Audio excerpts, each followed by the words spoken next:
Hello and welcome to today's Facebook Live.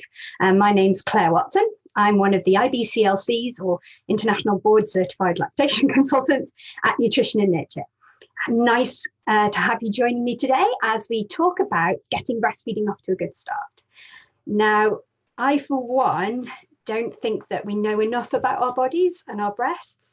I don't think we're taught enough about them at school. So even from that point of view, it's good to have all of the information available so that you can make properly informed decisions, basically. As it, it's your decision how you feed your baby and how they fit into your family. And it's good to do that from a solid evidence base. So we're first of all going to talk a little bit about how our bodies work and how they make milk, and then we'll have a look at skin to skin and what to expect when the baby's first born and how that all links in with feeding and how to get it all off to a really good start. So excellent, looking forward to it. I'm now going to try and do a clever technology thing and share my screen. So fingers crossed that this is going to work.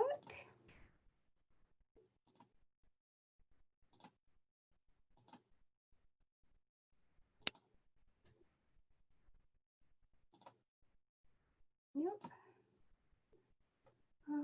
This worked beautifully yesterday. I do not understand why we are not working. There we go. Excellent. All right, so welcome. So first of all, as I said, a little bit of science about how our bodies work and how we make milk. You don't have to remember this. You certainly don't need to know the scientific technology and all that kind of thing. But I think it's a really useful thing to have an overview, and it makes a lot more sense of some of the guidelines and some of the information and advice that you might be given in the future. It just makes more sense if you understand where it's coming from and how our bodies actually do, how they're designed and set up, and also how the babies are designed as well. So we'll talk a bit about that first off. So here we have exterior views of a couple of example breasts. Apologies for the terrible artwork. My skills are not artistic. So you have your breasts. They're obviously going to be different sizes to everybody else's, different shapes, possibly different sizes slightly to each other as well. All of that is very normal. And on your breast, you should have sort of a darker circular area, which we call your areola. That darker area you might have noticed during pregnancy has got a little bit even darker. And we think that that plays a role in helping to guide the baby to the breast.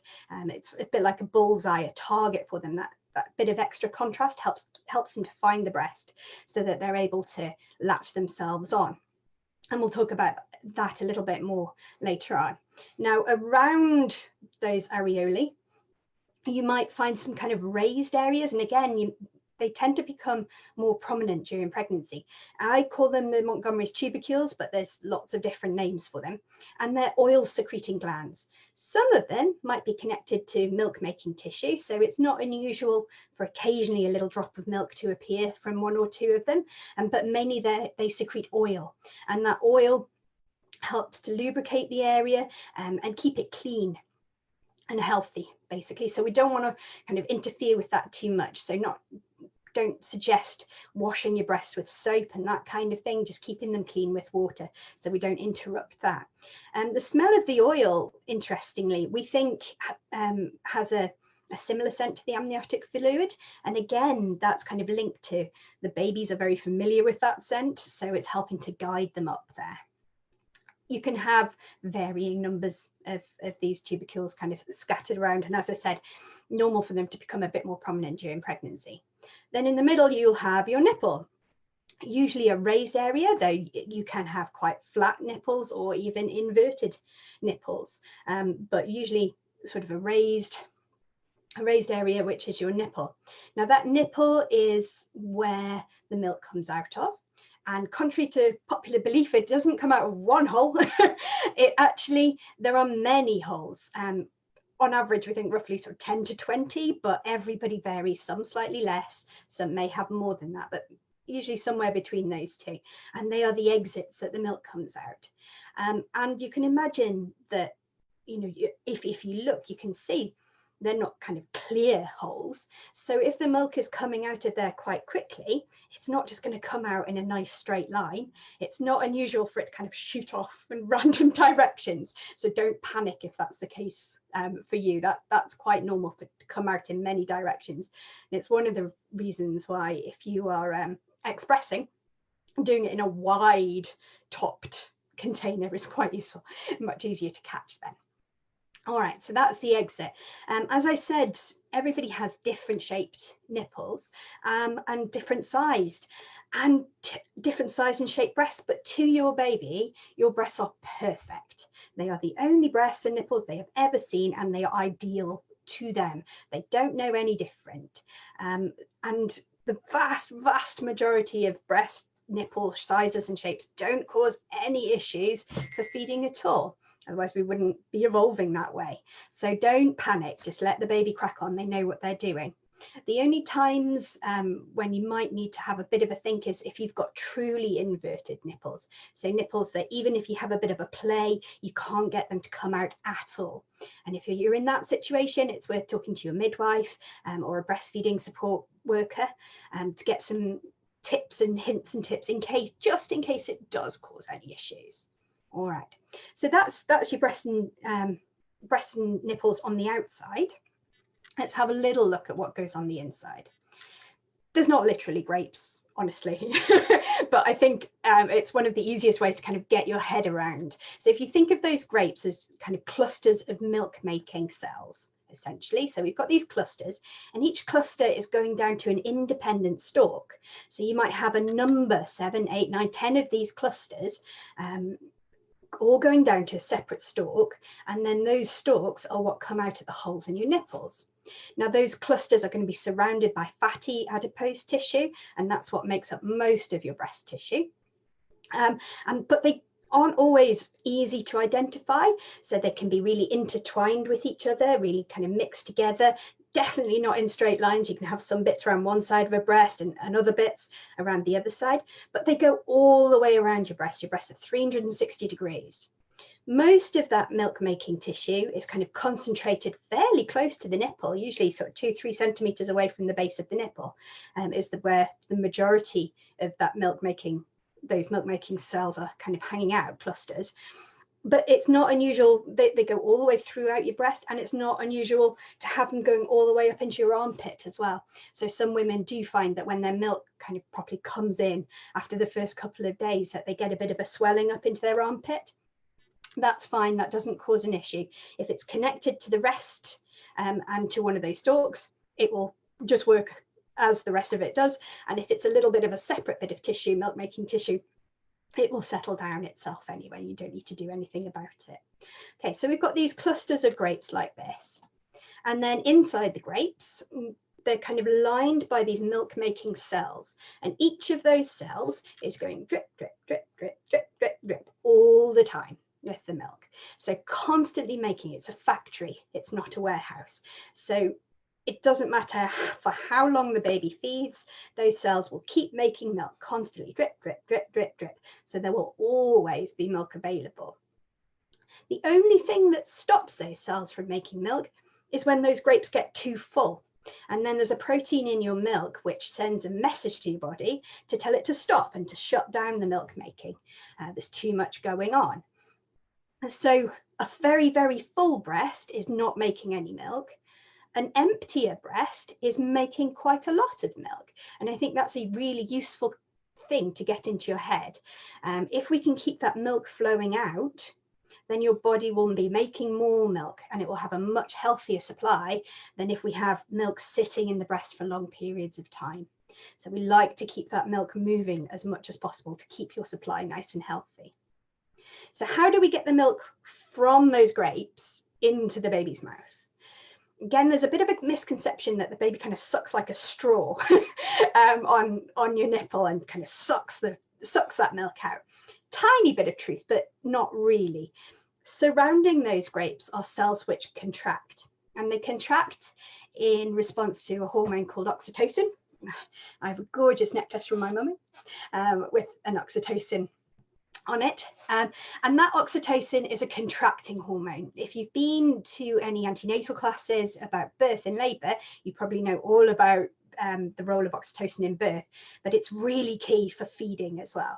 So that oxytocin, that squeezing hormone, causes those cells to contract, squeeze the grapes and propel the milk out of the breast. And then the baby has a little bit of negative suction just to get it that last little way. But most of the work is done by the oxytocin. So if we want that milk to flow really well and get moving, we need to keep the oxytocin level in our body really high.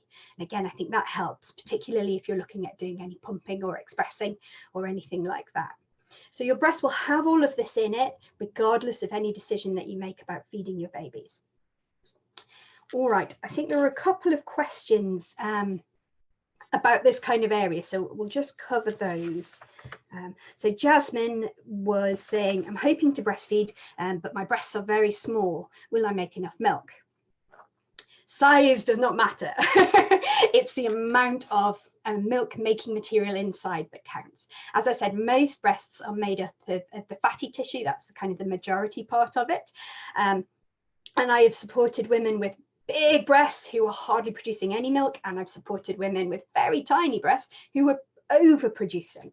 So it's definitely not down to the size, it's what's inside that counts.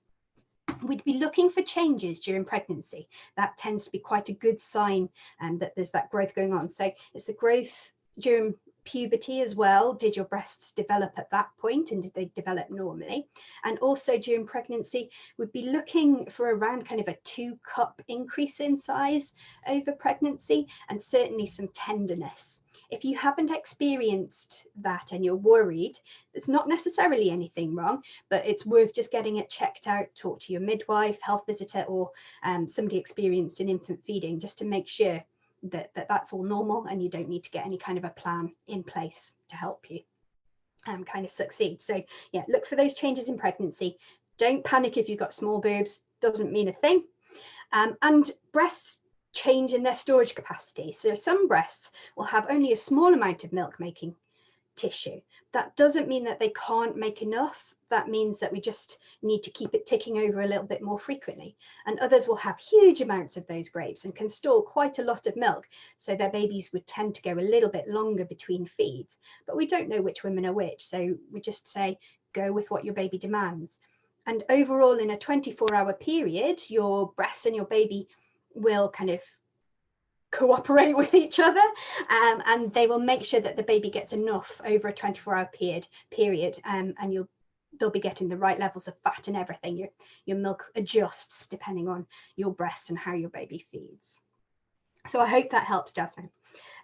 Nadia said, I'm a second-time mum, and last time I didn't make enough milk. Is it worth even trying this time?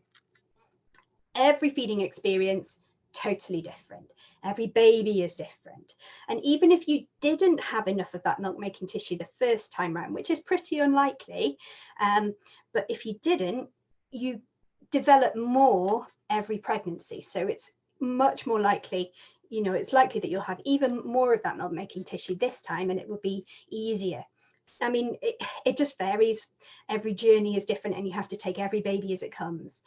Don't expect just because you've done it before that this time will be easy, and don't expect just because last time it was last time it was difficult or impossible, that this time will be the same. Make sure you've got your support in place, and just go with it. You can't predict how it's going to go. So yeah, again, I hope that helps. All right, I'm moving on to the next section. So the next section is just a bit of information about the why. Why are we so bothered about it, and particularly in this pandemic situation, why are we so bothered about trying to get human milk for our babies and kind of really helping out? As you can see from the display here, there are so many implications for long-term health. Loads of health benefits for both the baby and the mother. So it's important to understand that if you decide not to breastfeed, then it has an implication for both of you, and that needs to be weighed up along with everything else. You are the only person in your situation though, We are giving you the information, and then we'll support you with your decision afterwards. Okay, so this isn't about telling you what to do. This is giving you the information so you can decide what is best for your family. So I think the thing I would want to get across to you about breast milk is that it's a living fluid. It has lots of living components in it, such as the bacteria and things like that, healthy bacteria. So, and those components can't be replicated. I mean, breast milk itself has thousands and thousands of separate components that make it up. And we're discovering more about it all the time. There's so much research going on at the moment as well, and just trying to find out what all of these things actually do, which ones are really important, which ones are less important, and what is the role of it all. And it's so complex that we're nowhere close to cracking that yet.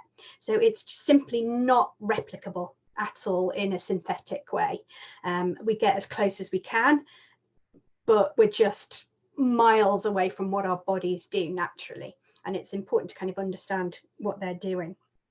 So humans are different to to a lot of other mammals, in that we are carry mammals, and other mammals, you know, they might be herd-based mammals or cash mammals who leave their infants and go away.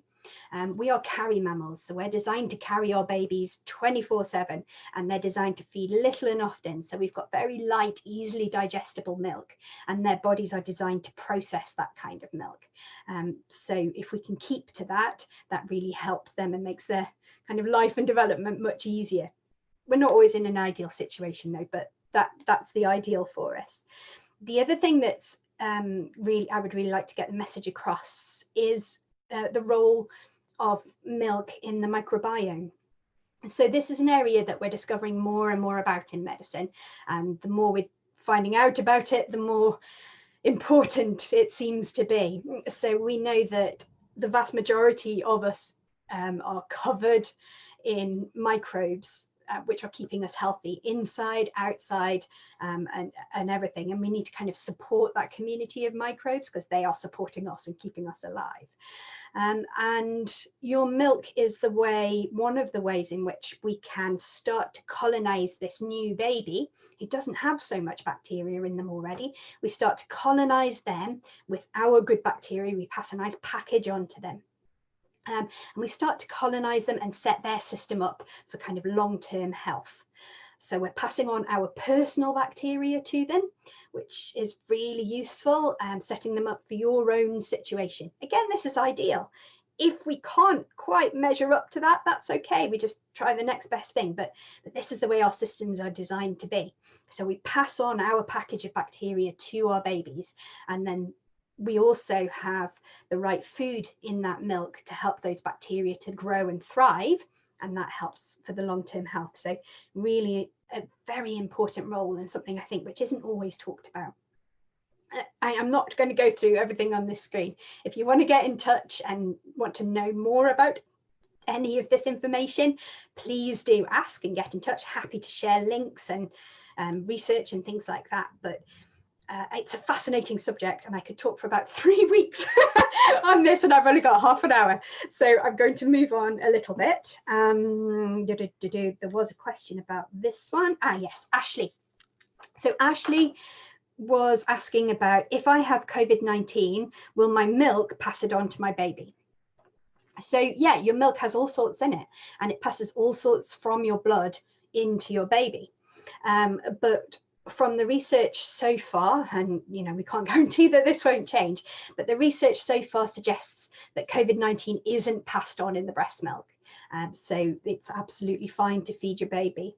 And the guidance is that if we look at the kind of the balance between the risk of obviously having that kind of close contact with your child if you're COVID-19 positive or symptomatic, is at the moment is very much weighed out by the support that the breastfeeding can give to the infant, and they're supporting their immune systems, passing on antibodies. There's other components in the milk, things like phagocytes, which actively seek out bad bacteria and viruses and destroy them. We are very much, there's studies going on in America at the moment, and I think actually in this country too, at some of the milk banks, looking at antibodies within the human milk, antibodies to COVID-19, to see about that. Again, really interesting field. Okay, I am going to stop nattering and I'll move on. Okay, so at the moment, if you're pregnant and you are 16 weeks plus, you will already be producing this first milk called the colostrum. Okay, so everybody produces it. Some people can see that visibly, so some people can see it leaking sometimes, other people don't see any leaking at all. It makes no difference either way. It doesn't mean anything, so don't worry if either you are leaking or you aren't. It doesn't make any difference. But you're making this, it's in tiny quantities, really small quantities, absolutely jam-packed with everything to get the baby off to a good start. We talk about it being like their first vaccination. So we're kind of passing across all this information from our bodies to educate their systems, their immune systems, about what's good, what's bad, what they should fight, and kind of backing them up whilst that baby is developing their own systems to kind of fight things themselves. But the colostrum really plays a key role in this. It also kind of coats this it lines the gut as well, the gut system, and this can help to protect against anything else that the baby is taking. So if, for example, you did use formula, then if you had the colostrum first, then that's helping to protect against anything that's inside the formula that the baby might struggle to cope with otherwise. So really beneficial to kind of at least even get this first read, just get the baby off to a really good start. You can see from the screen all sorts of other benefits to getting that colostrum in there. It's really important. So newborns have got very immature kidneys and they can only process small quantities of fluid, so the colostrum's in a small quantity. That's also beneficial because while the baby's learning to feed and while you're learning to feed the baby, nature wants to kind of build in a time where you can both learn together, because it is a learnt skill. So having these small quantities means that the baby doesn't have to cope with like fire hydrants full of milk coming at them while they're trying to figure out how to get on best and swallow and things like that. So these small, thick, sticky quantities can really help with that. It's also got quite a lot of laxative in it, and that helps to clear the meconium that's been sat inside, that's kind of gathered up in there while they've been in your uterus. And as I talked on the last slide, particularly with colostrum is packed full of oligosaccharides, which are kind of sugars, and these particular oligosaccharides, the baby can't access the energy from that. They're not digestible by the baby at all. So a lot of colostrum can't be digested by the baby. So why is it there and why is it important? Well, it turns out it is the perfect food for bacteria.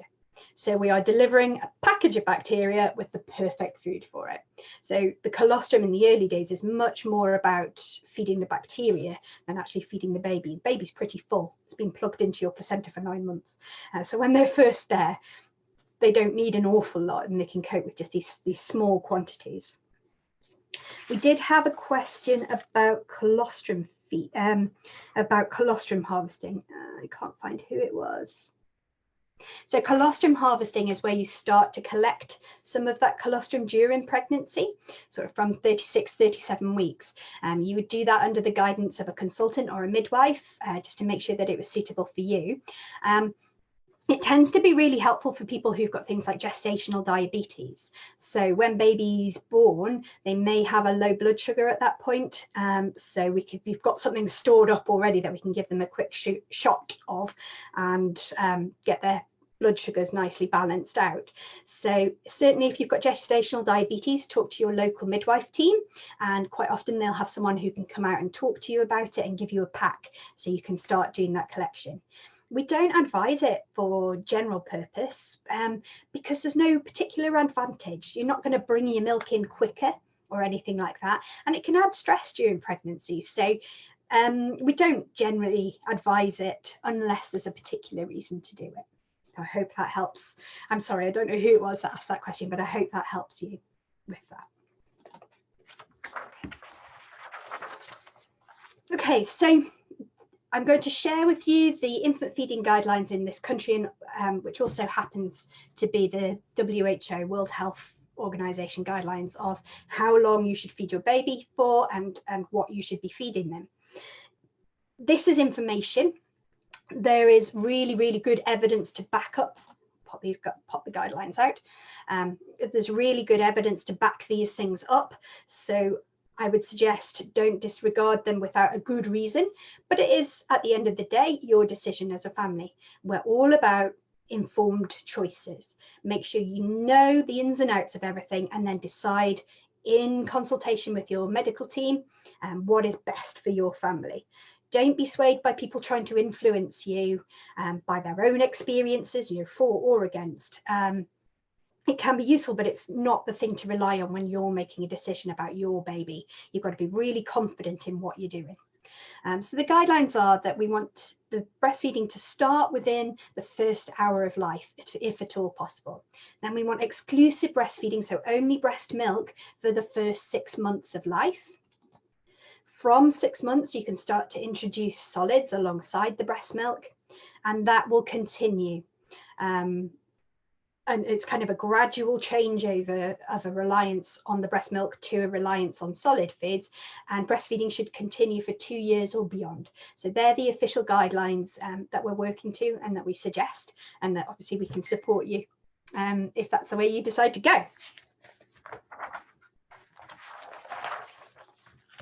Something else that you might well have come across if you've done antenatal classes is skin to skin.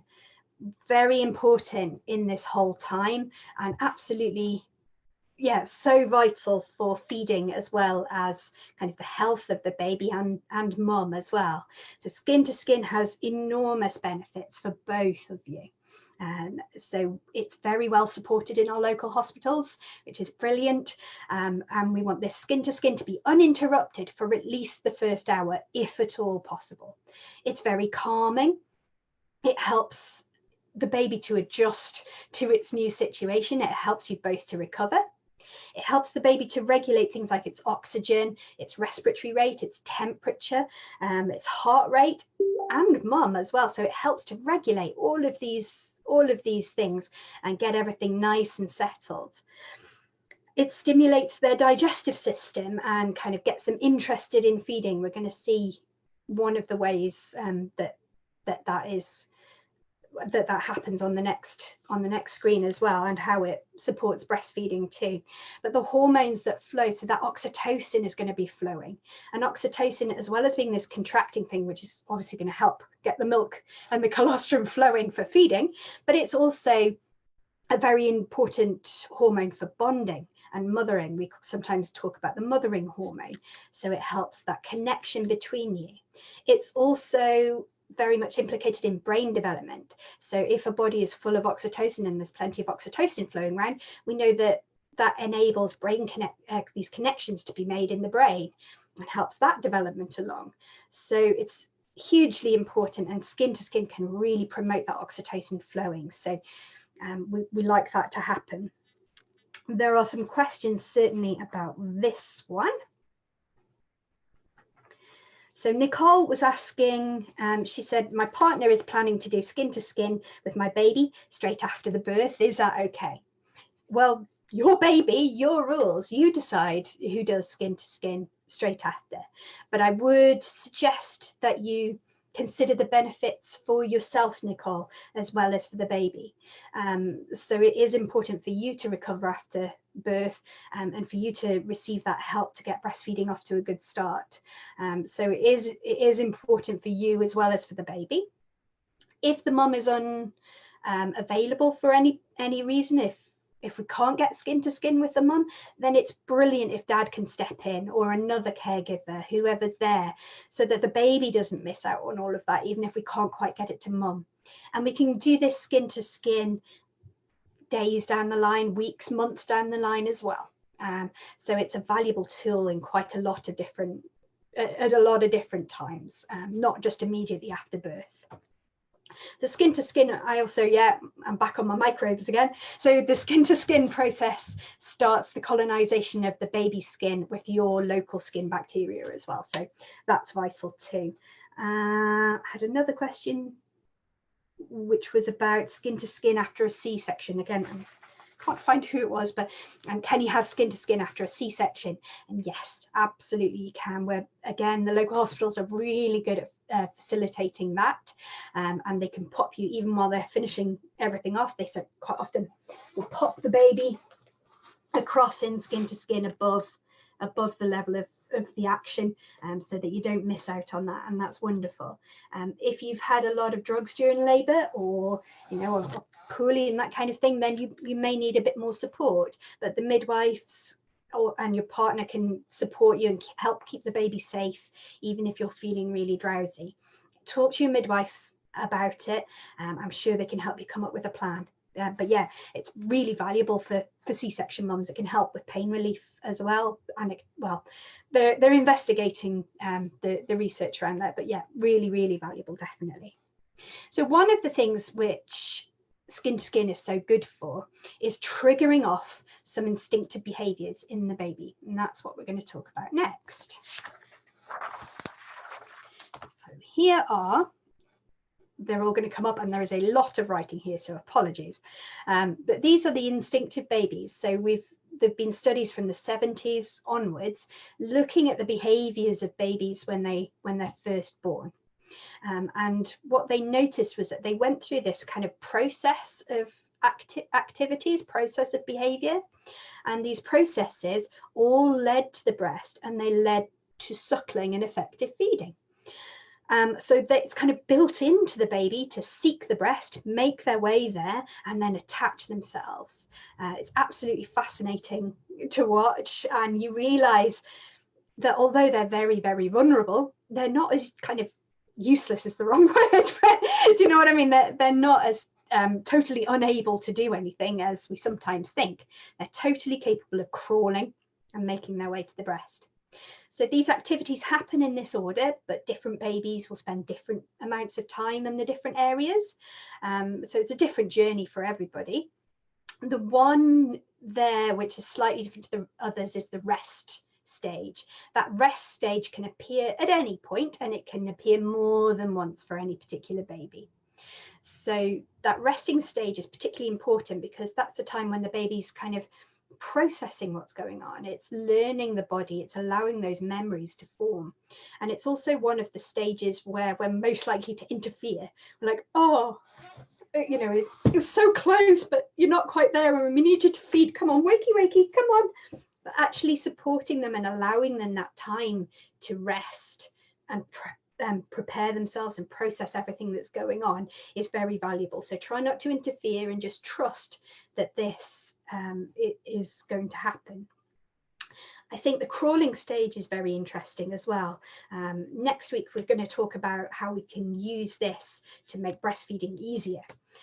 But the crawling has all sorts of other things as well. So as that baby is pushing against you and moving its way up your body, it's obviously massaging. So that helps with the delivery of with the second stage, so the delivery of the placenta. It's transferring bacteria between you. It's giving you that bit of a massage, starting the oxytocin flowing, so that the milk, when the baby finally makes it, is going to flow much more easily. But it just takes time, and they kind of work their way up. They might find the breast with their hand first, and then slowly move themselves across. And even when they're really, really close, they'll stay there and explore the area. So they'll do some licking and smelling, and that's really positive. Don't disturb it. Don't go, oh, you're so close here. Just let them explore. So they're figuring out what's going on. Really, really important. So I think that was all I wanted to share about that. Obviously, stick questions down below. Somebody's going to feed them to me by the end, so I'll be able to answer everything. But keep this in mind. We're going to talk lots more about this next week. Oh yeah, that was the other thing. This is the ideal situation. You might not be in the ideal situation, but the good news is that if this is interrupted, we can restart it usually. So if you have to be separated for any particular reason, then don't panic that you haven't experienced this. We would just get you in skin to skin at a later point, and obviously in a nice reclined position, and let the baby work through this process again. So I've used this with parents days and weeks kind of down the line with the baby who hasn't been latching, to kind of kickstart that again, just allow them to explore and find the breast in their own time. And quite frequently it helps a huge amount, and baby will then go on to suckling without any issues. So just allow that time. Don't panic if we don't get it straight away. We can do it at another point. Okay, this is kind of the last section really. So how do you get breastfeeding off to a good start? It's all down to what we've just talked about. That would really help you getting off to a good start. What you're doing today is going to help you. So getting the information while you're pregnant is a really good way to get it off to a good start. Find out what to expect, find out what's normal, how to tell that it's going well, what to do if it isn't going well. All of this information is good to take on board now. Your brains will already be slightly different to when you're not pregnant, but when you've got a newborn baby, it's incredibly hard to take in factual information. Your brain just doesn't work in a logical way. You're much more instinctive. So it's good to prepare in advance, look over information more than once if possible. Get a partner involved so that you've got somebody who's not pregnant trying to keep that information in so that they can feed it back to you at an appropriate point. So you're doing it already, keep going. Preparation, get all that information so that you're confident in any decisions that you make. Skin to skin will help get breastfeeding off to a good start, preferably uninterrupted for that first hour. We know that if that first feed gets off well, that the feeds that follow it are much more likely to be successful. Get our first feed within the first hour if at all possible, but don't panic if you don't. This is just like the ideal situation. Try not to worry too much. Your baby and your body are designed to work together, and they're designed to work together for labor and birth. They're designed to work together for growing the baby, and part of that is feeding it. So you are designed, the whole system is designed to work. If we could be left alone and surrounded by lots of people who are very good at this, it just would work without any question. But we've got a lot of interferences, I think, in modern life, which is where quite a lot of issues come in. So but don't panic. Most issues are solvable if you get the right support at the right time, sooner rather than later. So if your baby isn't attaching straight away, that's not that unusual. If you've had drugs during labour, particularly, they might be very, very sleepy and just not interested. We can sort that out at a later point. Get the help that you need.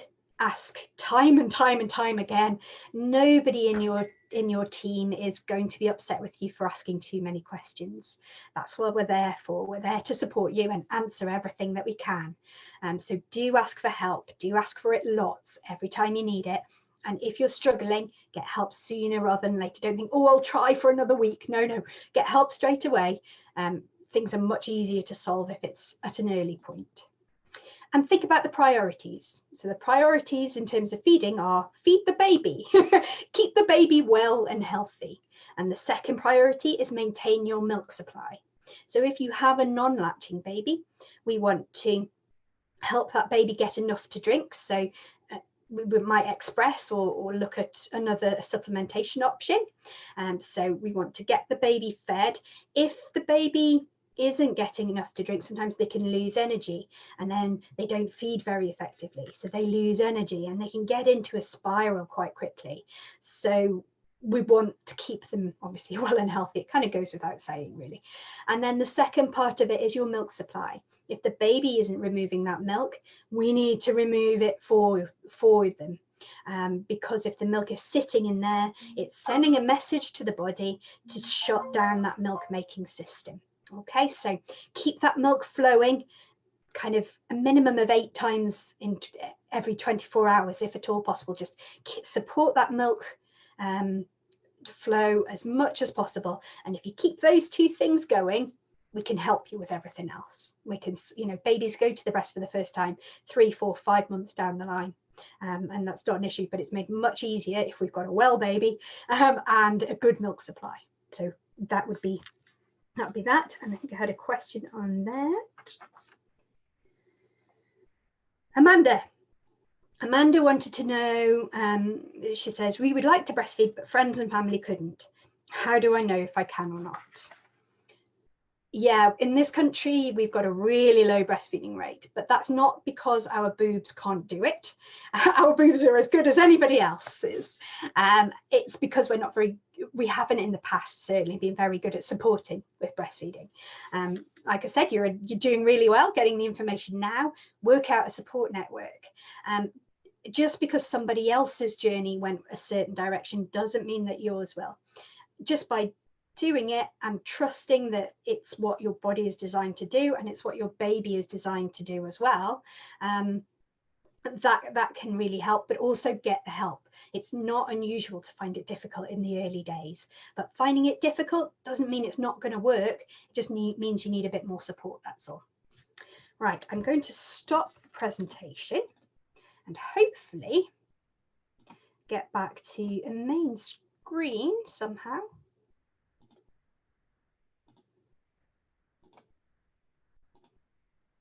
Or not.